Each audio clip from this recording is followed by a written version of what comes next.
Hello everyone.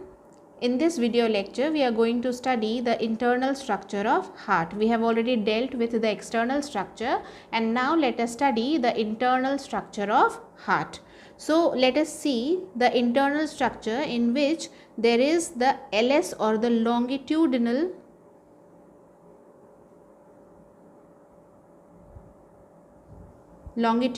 section of heart. This is the outline that I am drawing.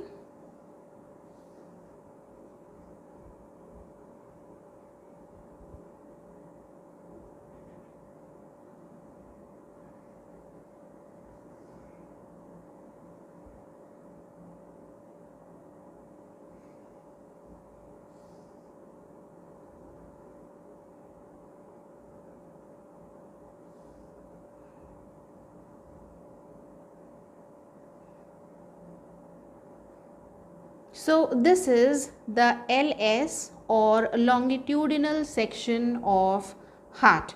This is just the outer walls that we have drawn. It is hollow from within and I'll be writing in abbreviations. This is the left auricle.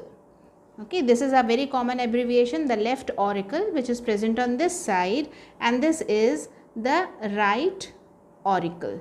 And the septum which divides the two auricles are interauricular septum. Similarly, this is the left ventricle and this is the right ventricle, and the septum which divides the two ventricles is interventricular septum. This is the right auricle and you see that the walls of the heart is not even on all the sides. The left ventricular wall is quite thick than the right ventricle and the walls of auricles are thinner than that of ventricles. So the walls of auricles are thinner and that of ventricles are thicker, and that too the left ventricle has more thicker wall than the right ventricle. We'll see why it is. From the right side, let us study the right auricle, and this right side of the heart always receives the deoxygenated blood and the left side always carries oxygenated blood, that is rich in oxygen, and here it is rich in carbon dioxide and less oxygen is present because it is coming from the tissues. That means from this side all the veins will open. So the veins will open and come into the right side. They will bring the blood from the different parts of the body which is rich in carbon dioxide, so it will enter inside. But the left side always carries oxygenated blood and the blood here comes from the lungs which is oxygenated. The right auricle, there is a depression over here. This depression is known as fossa ovalis. This is actually the remnant of foramen ovale. Remnant, that means the remaining part of foramen ovale. Foramen ovale is an aperture in the fetal condition. So when the heart is in the fetus, at that time there is an aperture which allows the mingling of the blood between the two auricles. So this foramen ovale allows the blood, that means the deoxygenated and the oxygenated blood, to mingle over here. But when the child grows and is about to be born, this actually seals up, but the depression remains. So this depression is the remnant of the foramen ovale which we call as fossa ovalis. Now you might have heard about the doctor saying that the child may have a heart hole. So what is that heart hole? It is not any hole present anywhere in the heart, but it is this particular area in which the foramen ovale has not been actually patched up during birth. So if this is not patched up, there is a full chance of the mingling of the deoxygenated and the oxygenated blood. So this is what is actually called as the heart hole, when the fossa ovalis is still open. So this is the remnant and this is seen in the right auricle. and the right auricle and the right ventricle communicate by an opening. Actually, there is a septum. This septum, since it is present in the right side, we call it as right auriculo-ventricular septum. And this side, it is the left auriculo-ventricular septum.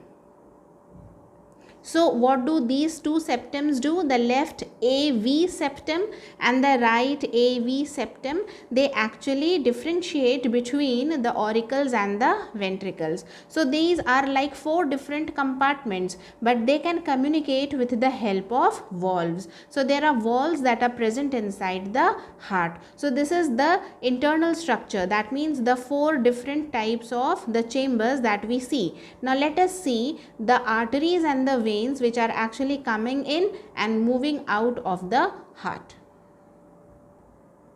Now let us study the different veins and the arteries that may come inside. Right now I have just drawn a few veins that is coming into the right side of the heart, and also the exception, the pulmonary veins that are entering the left side. So this one which is coming from below is the inferior vena cava.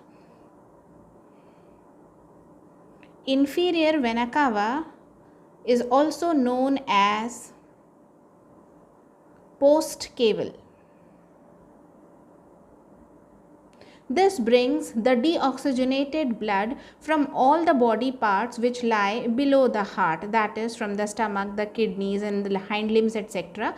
And this comes up and then enters into the right auricle. While the superior vena cava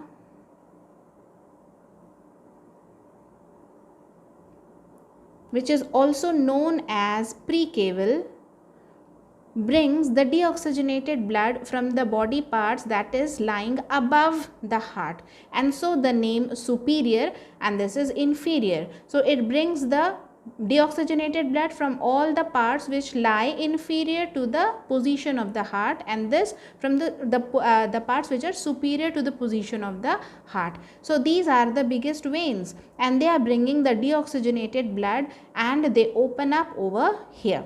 And there is one more opening which is of the coronary vein. That means the heart walls also receive the blood, and the blood from the heart walls open up into the right auricle. So this is actually the opening of the coronary vein, and this is the superior vena cava and the inferior vena cava. All the three openings lie in the right auricle. Now here are valves present. In the inferior vena cava's opening to the right auricle, there is a valve which is present. The valve usually remains closed, and when the blood is coming in, the valve opens, the blood enters into the right auricle, and then the valve closes. This valve is known as the Eustachian valve. The Eustachian valve. And this has an opening which is having the valve called as the valve of Thebatius. Valve of Thebatius. While the superior vena cava or the precaval does not have any valve, because it is present at the angle that when the right auricle contracts, the valve automatically closes, and there is less possibility of the blood pumping up again into the precaval, which is at this angle. There is full possibility that when the right auricle contracts, the blood may again flow back into the vena cava, that is the postcaval or here in the opening of the coronary vein. And to avoid that, the valve always close so that the blood is retained in the auricle. But here the valve is not present because the possibility of retracting blood back again into the precaval is very less, and also the valves get closed. So therefore this does not have a valve, but this and this has a valve. So when the blood is full in the right auricle, it has to then come down into the right ventricle. This is the interauricular septum, the right interauricular septum, which has a valve. This is the tricuspid valve. So when we look it from above, it looks in this manner. These are the three cusps. These are actually folds which are called as cusps. So on the basis of the number of cusps, we call it as the tricuspid valve. So the right side between the auricles and the ventricles is guarded by the tricuspid valve. Let me make this valve also in orange and this valve also in orange. So here is the Eustachian valve, the valve of Thebatius, and here is the tricuspid valve, and the name is so because of the three cusps that are present. So when the right auricle is filled up, here I will be drawing the arteries, furthermore arteries and veins, and therefore I am not closing. However, the wall is closed over here. So when the blood has entered into the right auricle this way, the blood is now full in the right auricle, and when the auricle contracts, the blood is forced to come down into the right ventricle through the tricuspid valve. So the tricuspid valves open and the blood rushes into the right ventricle. So this is the right ventricle which is now receiving the blood. So this is actually the right auricle, which is known as the receiving chamber for the deoxygenated blood from the body. Now the right ventricle is receiving this blood over here, but this is called as the distributing chamber because now this is going to distribute the blood to outside the heart to the lungs. So right ventricle has the origin of an artery. Now remember, I said that right side always carries deoxygenated blood. So if I say that there is an origin of artery, that means it is carrying the deoxygenated blood. So the deoxygenated blood is carried in pulmonary artery, which is the only exception amongst the artery. So I am drawing this with blue pen. However, this is carrying the deoxygenated blood. This is an artery.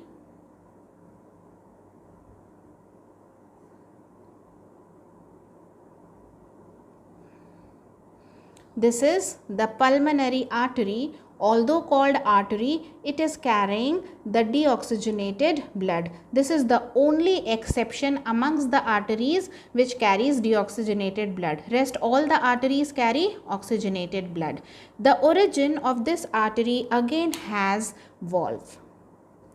Now this valve is known as semilunar valve. This valve is called as semilunar valve.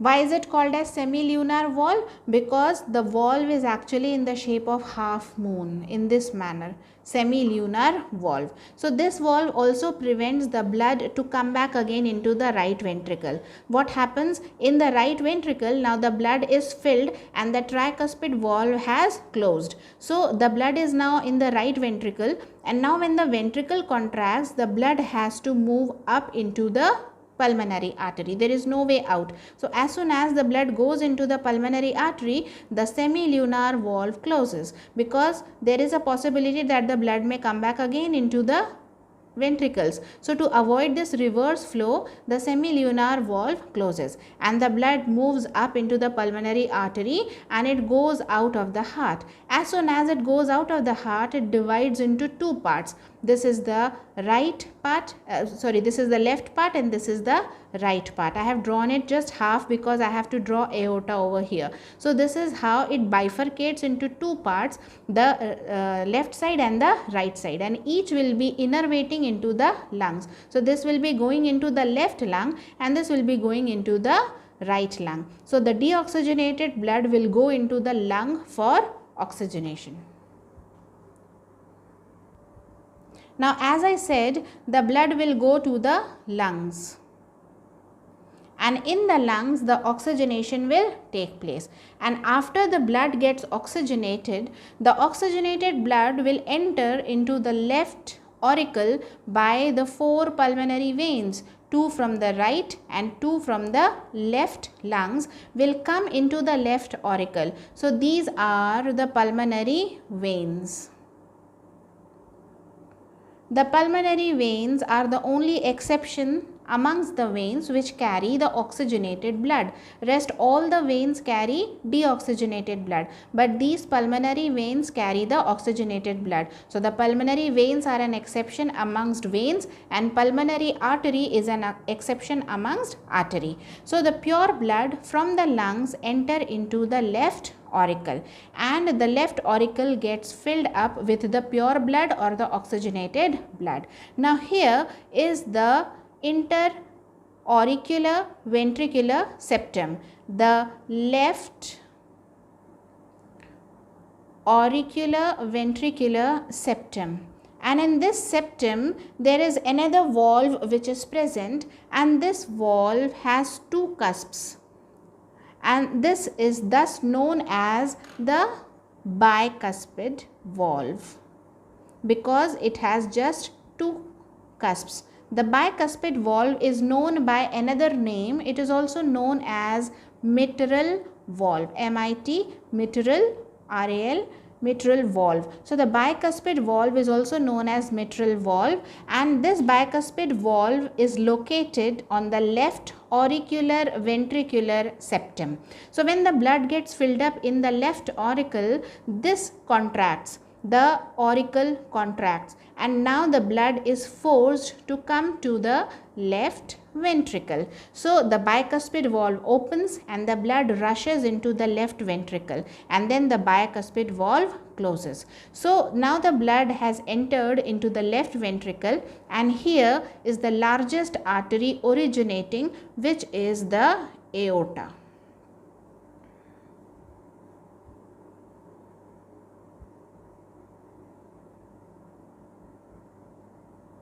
The aorta also has the semilunar valve. That means this also has this particular valve, which is the semilunar valve. So the semilunar valve is half moon shaped and is present in the ventricles in the origin of both the arteries, here in the pulmonary artery and here in the aorta. So this aorta takes the pure or the oxygenated blood up, and now it goes out of the heart and it branches into several arteries which will go to every organ and supply the blood. So this is the largest artery, and this artery actually supplies blood to every particular organ. This comes from the left ventricle, and that is the reason that the aorta originates from the left ventricle. The wall is so thick because the left ventricular wall has to pump and push the blood which has to be taken to every body part, while the right ventricle has just to pump the blood to the neighboring organ, which is the lungs. The heart and the lungs are very closely situated, and therefore it does not have to put a lot of pressure. The right ventricular wall is thinner, but the left ventricular wall is thick just because it has to push the blood to longer distances. So the aorta is taking the blood to all the body parts towards the gravity and even against the gravity, and so the wall of the left ventricle is thicker than the right ventricle. So this is the major artery which is coming out of the heart. So the heart